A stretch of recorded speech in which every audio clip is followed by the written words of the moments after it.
In a single month, October of 1871, at least 10 American towns burned to the ground. Some of them on the very same night, same hour in a few of the cases, hundreds of miles apart from each other, with no shared weather system, no shared fire department, no shared anything. The official story is that it was a dry summer and bad luck. Just the wind. Just a coincidence. But when you start looking at who owned the land after the ash cleared, the banks, the railroads, the lumber barons, the names that would go on to build half of America over the next 30 years, that coincidence starts to feel a lot more like a transaction. This is the story of those 10 towns, what burned, who paid for it in lives and property, and who walked away owning what was left. Before we go in, if you have ever stared at an old photograph of a city that does not exist anymore and wondered why nobody talks about it, you are in the right place. Hit subscribe so the algorithm keeps feeding you the stories your history teacher skipped. Now back to October of 1871. To understand why 10 towns burning in a single month matters, you have to understand what those towns actually were. By 1871, the American Midwest was not the empty frontier you were taught about in school. It was crowded with brick downtowns, opera houses, gaslit streets, 4-story stone buildings, and immigrant neighborhoods that had been settled for 2 or 3 generations. Towns of 15,000 people had infrastructure that would have taken half a century to build anywhere else on Earth, and they apparently built it in less than 10 years. That is what the official record says. The official explanation for how this happened is that America was just that productive. The rails were hauling steel and labor and capital into the interior fast enough to spin entire cities out of nothing. Maybe that is true, but when you pull on the thread of October 1871, the official explanation starts to fray almost immediately. Consider what the photographs from the era actually show. Detroit in 1860 already had a 6-story sandstone city hall with mansard roof, ornamental cresting, and a clock tower carved with figures of justice and commerce. St. Louis had a federal customs house that took up an entire city block, finished in cut limestone with Corinthian columns 30 feet tall. Even smaller cities, places nobody outside the Midwest could find on a map today, had courthouses and opera houses and railroad depots in styles that would have required a workforce of trained European stonemasons running at full speed for 2 decades. The official record says those workforces existed, and the records say the trains brought them in. The pre-fire photographs are what they are. You can go look at them yourself in the Library of Congress archive, and the question of how a frontier of farmers built that in that time frame is one that the standard textbook does not answer in any depth. In a 30-day window that fall, fires moved through at least 10 communities across 4 states. Some were enormous. Some were small enough that they have been almost completely erased from the textbooks. A few were never rebuilt at all. Their land was bought up within months, sometimes within weeks, by names that already controlled the rail lines, the timber rights, and the local banks. Many of those names are still on the buildings in your city right now. So before anyone tells you this was just a bad fire season, look at the map, look at the timing, and most importantly, look at who got rich. The first fire everyone knows, Chicago, Illinois, October 8th, 1871, a blaze that the official record blames on a cow kicking over a lantern in a barn on DeKoven Street. The cow story was invented by a journalist named Michael Ahern, who admitted decades later that he made it up to sell papers. The Chicago fire is the most famous structure fire in American history, and the most repeated explanation for it is a lie that the man who wrote it confessed to inventing. What actually burned in Chicago that night was about 3.5 square miles of downtown, roughly 17,000 structures.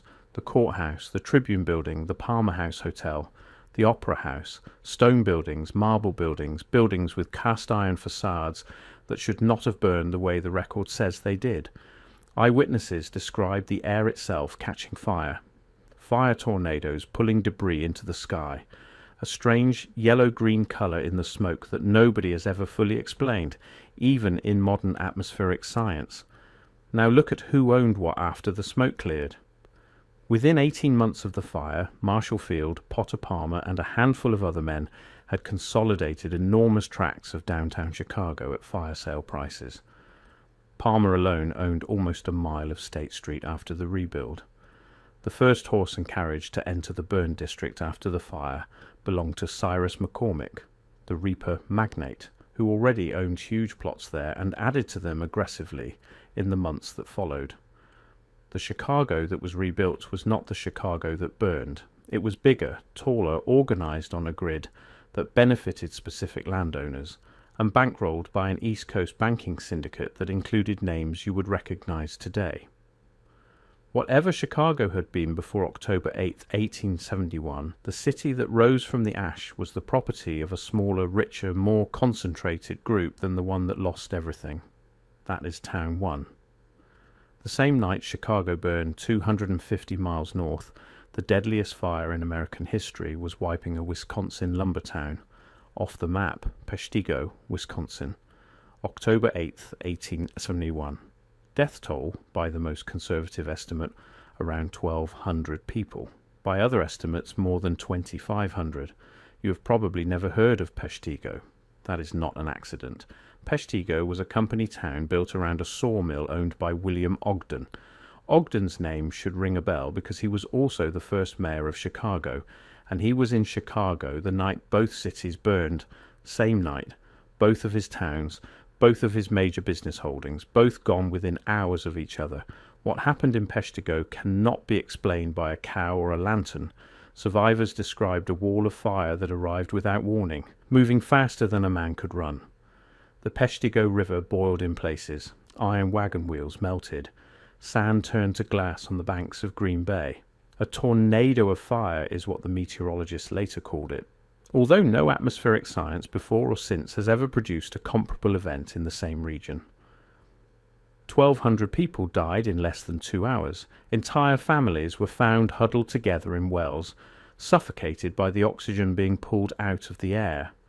People who tried to escape into the Peshtigo River were boiled. People who tried to hide in their cellars baked in place. The town was never rebuilt to anything close to its former size. The land, however, had clear new ownership almost immediately. The timber rights were folded into a new lumber syndicate within the first year.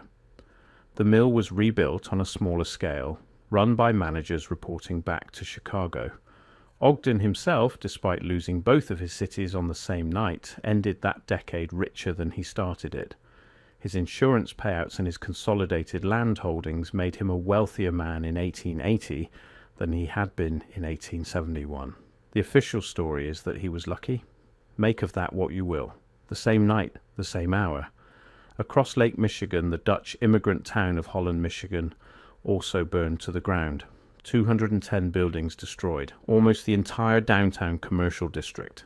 A community that had been carefully built up by Dutch settlers over the previous 20 years, gone before sunrise.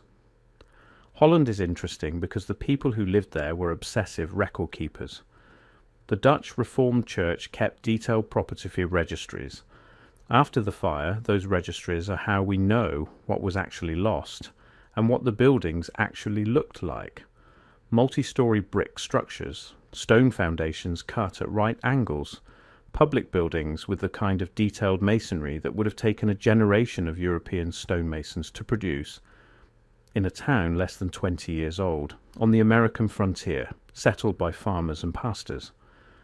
Within 5 years of the Holland fire, the land along 8th Street, which had been the heart of the Dutch business district, was owned by a consortium of Michigan Railroad investors.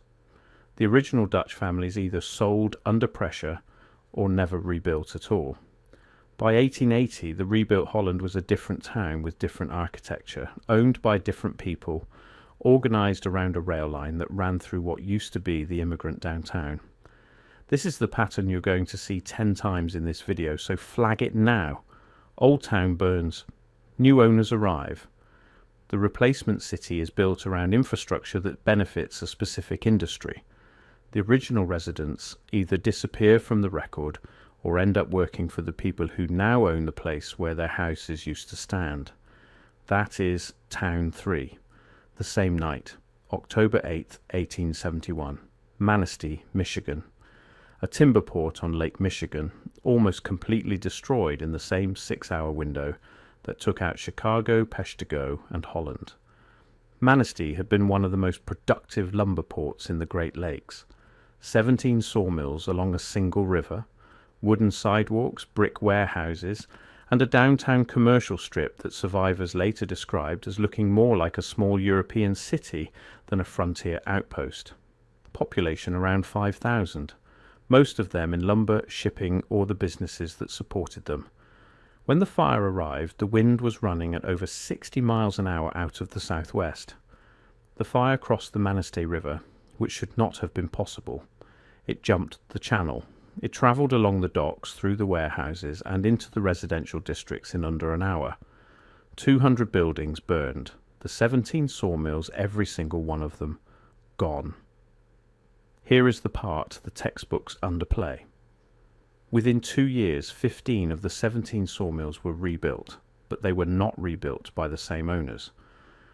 The Manistee timber industry, which before the fire had been owned by a dozen or so families, was consolidated by 1875 into the hands of 3 companies. 2 of those 3 were owned in part by the same East Coast banking interests that had financed the rebuild of Chicago. The Manistee fire did not just destroy a town, it restructured the entire Michigan timber industry into a form that was easier to control from a distance by people who had never set foot in Michigan. That is Town 4. Same night. October 8th, Port Huron, Michigan, on the eastern side of the state where Lake Huron meets the St. Clair River. Roughly 50 buildings destroyed, mostly along the riverfront, smaller than Chicago, smaller than Peshtigo, but part of the same impossible weather event that took out the rest of the Great Lakes region that night. Port Huron's fire is interesting because the geography rules it out as a coincidence. Port Huron is on the east side of Michigan. Chicago is on the west side of Lake Michigan. Holland, Manistee, and Peshtigo are scattered across the lakes between them. To accept the official explanation, you have to believe that the same drought conditions, the same wind patterns, and the same random ignition sources produced near simultaneous fires across an area larger than several European countries combined, with no shared cause, no shared trigger, no shared anything except the date on the calendar. What burned in Port Huron was the commercial waterfront, the lumber yards, the shipping warehouses, the rail terminus. After the fire, the rail company that ran the line into Port Huron, the Grand Trunk Western, expanded its landholding significantly along the burned strip. The new commercial district was built on land that the railroad had not owned before the fire. The pre-fire owners, mostly small shipping operators and immigrant merchants, were not compensated at anything close to pre-fire value, and most of them were out of the shipping business within a decade.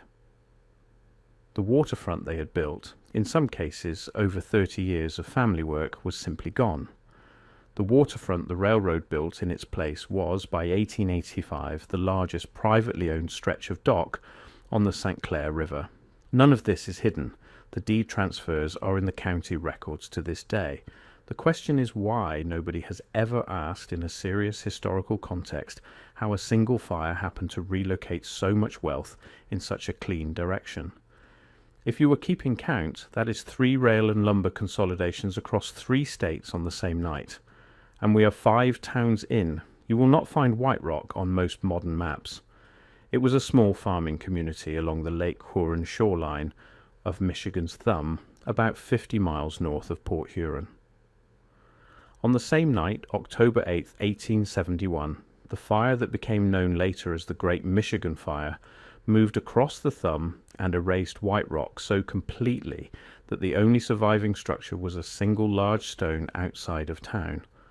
The town was named after that rock. The rock is the only thing that remains. What is strange about White Rock is the speed. Survivors who escaped onto Lake Huron in fishing boats described seeing the fire approach from inland in a single moving wall. The townspeople had no warning, no time to gather possessions, and barely enough time to make it to the water. Whole families were lost. The town did not rebuild. The land was absorbed into surrounding county holdings within 5 years. The new owners were a mix of timber speculators and a railroad survey company that was, at the time, charting routes for what would eventually become the Père Marquette line. By 1880, the entire stretch of coast where White Rock had been was owned by interests connected to that railroad.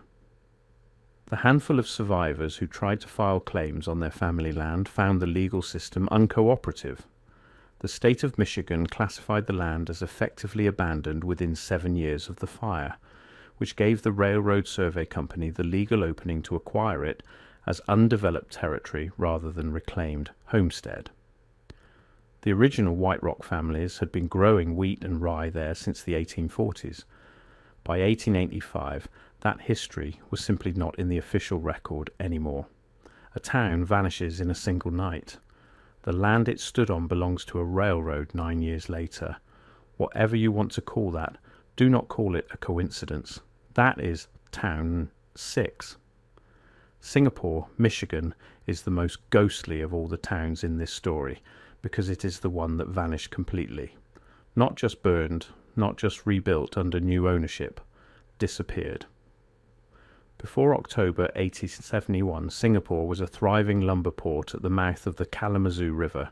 3 sawmills, a hotel, multiple stores, a bank, a renowned school, and houses that predated Michigan's statehood.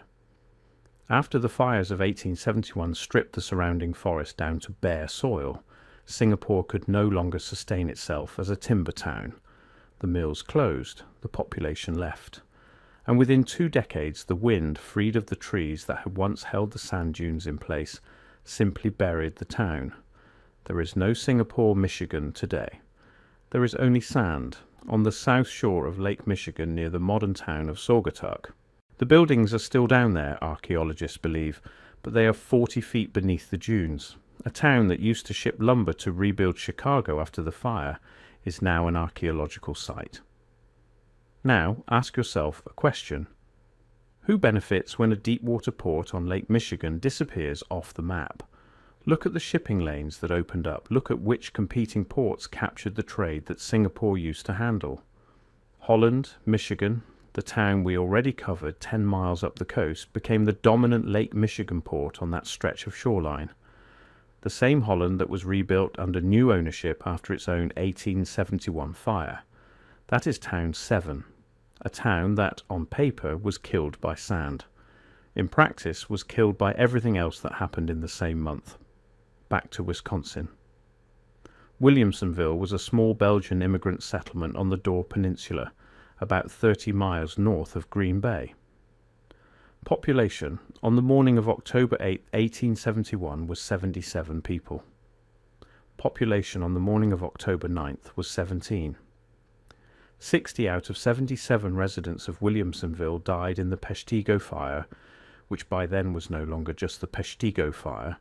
It had grown into a regional firestorm that swept across the entire Dore Peninsula in a single night, taking out small Belgian and Walloon settlements that had been built by immigrants who had come over only 15 or 20 years earlier.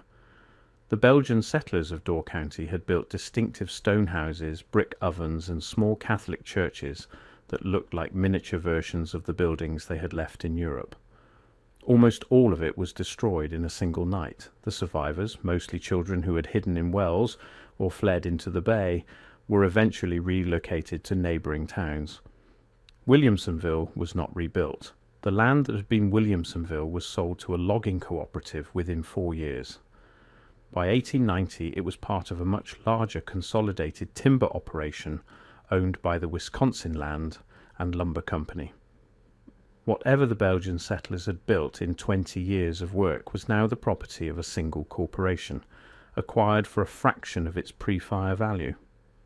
The descendants of the original settlers, when they came back to look at the place where their families had died, found that they no longer owned it. That is Town 8. Birch Creek, Wisconsin, was another casualty of the same Dore Peninsula firestorm.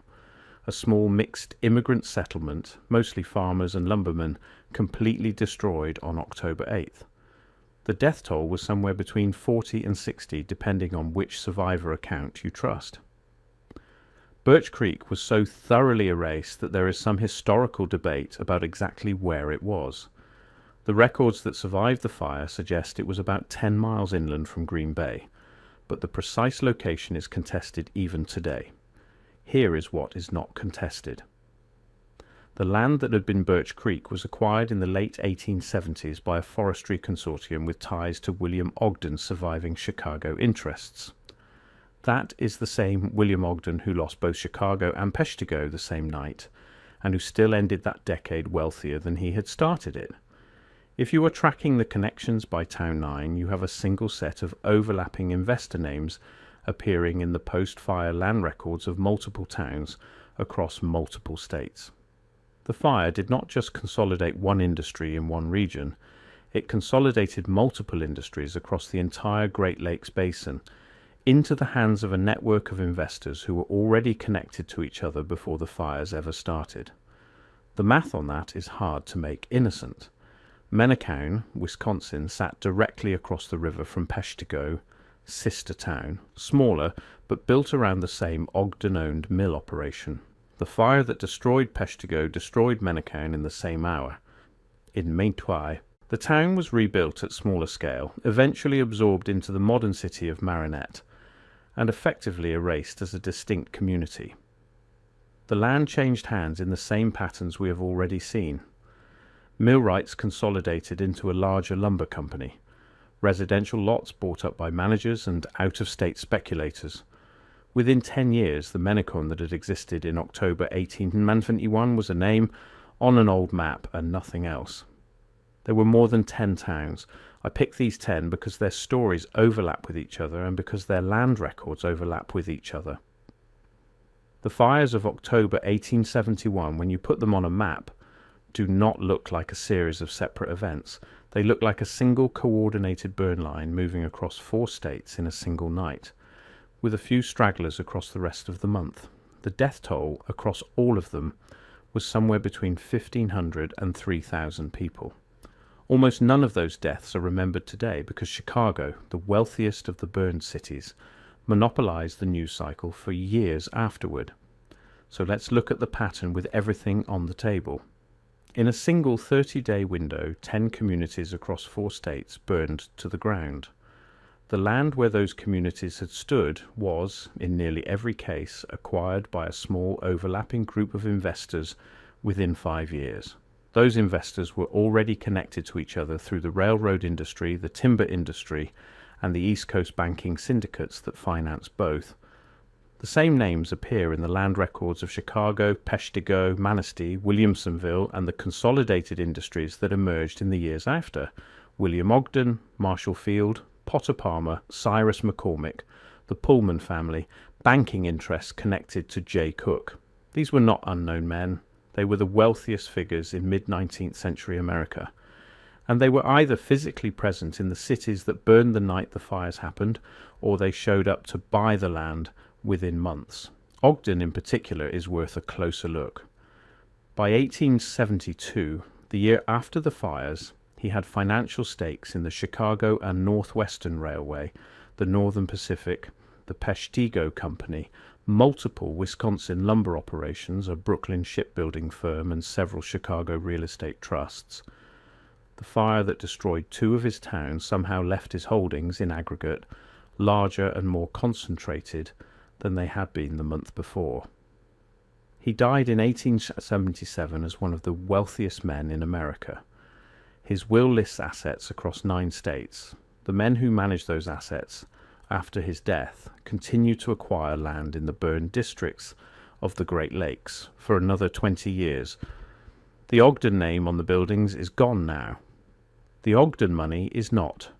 You can trace its descendants through the same set of foundations and trusts into the modern Chicago skyline. The official explanation for all of this, that a dry summer and stiff winds produced multiple simultaneous fires across an area larger than France, has never been improved upon, because nobody in mainstream history has wanted to ask the question that follows.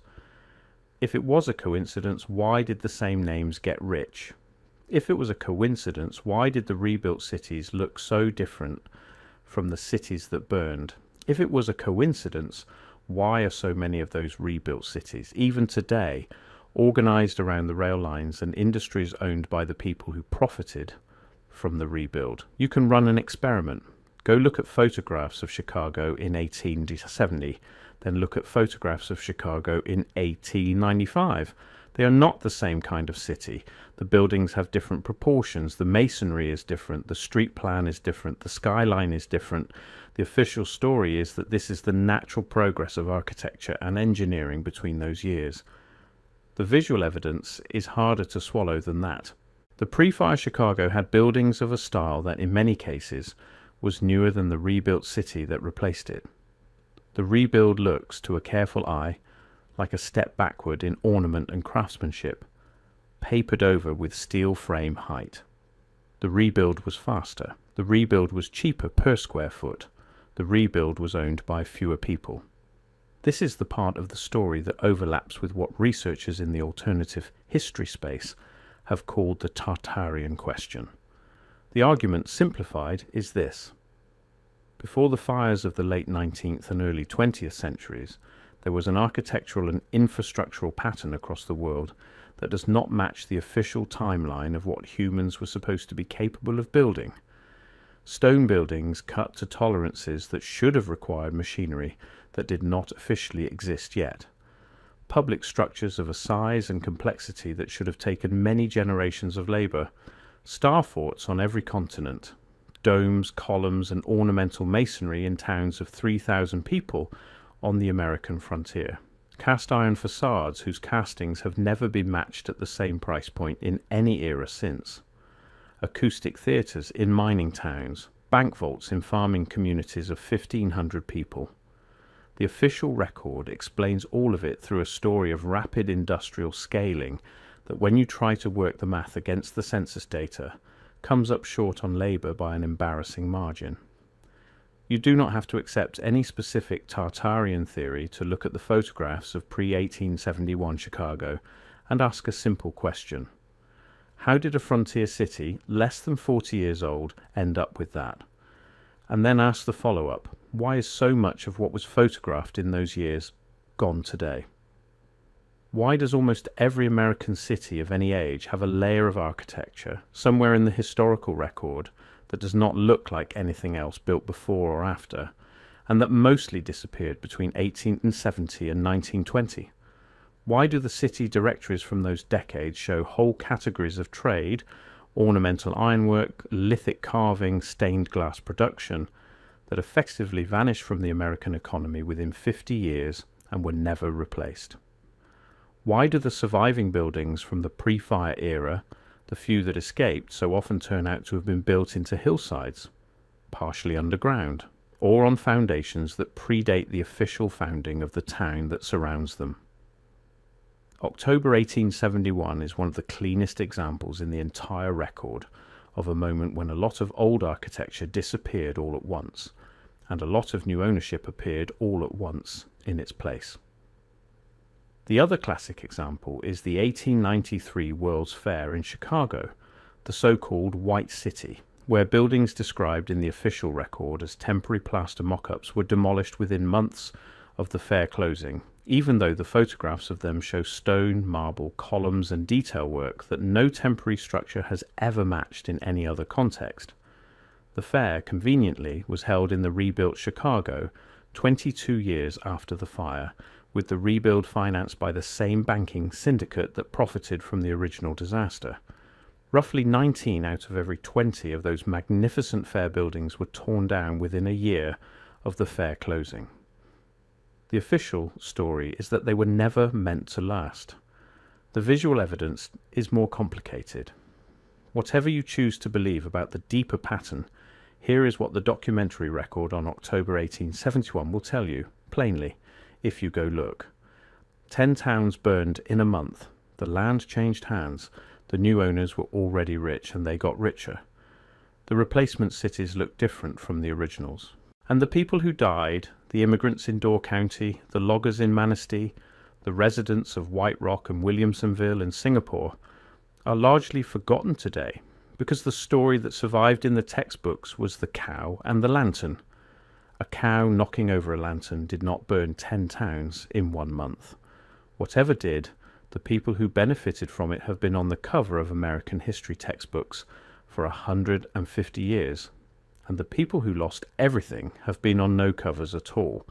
That should bother you, even if you do not believe a single Tartarian theory in the alternative history space.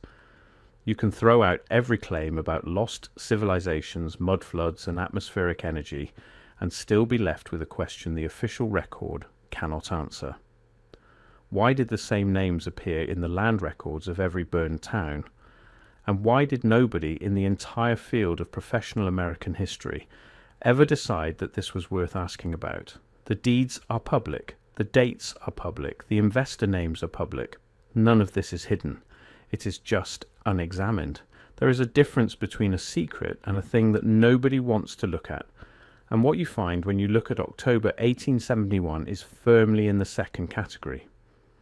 The video on screen looks at what happened in the rebuilt Chicago between 1871 and the World's Fair of 1893, and what the original photographs of that fair actually show. If you came this far, you will want to see it. I will see you there.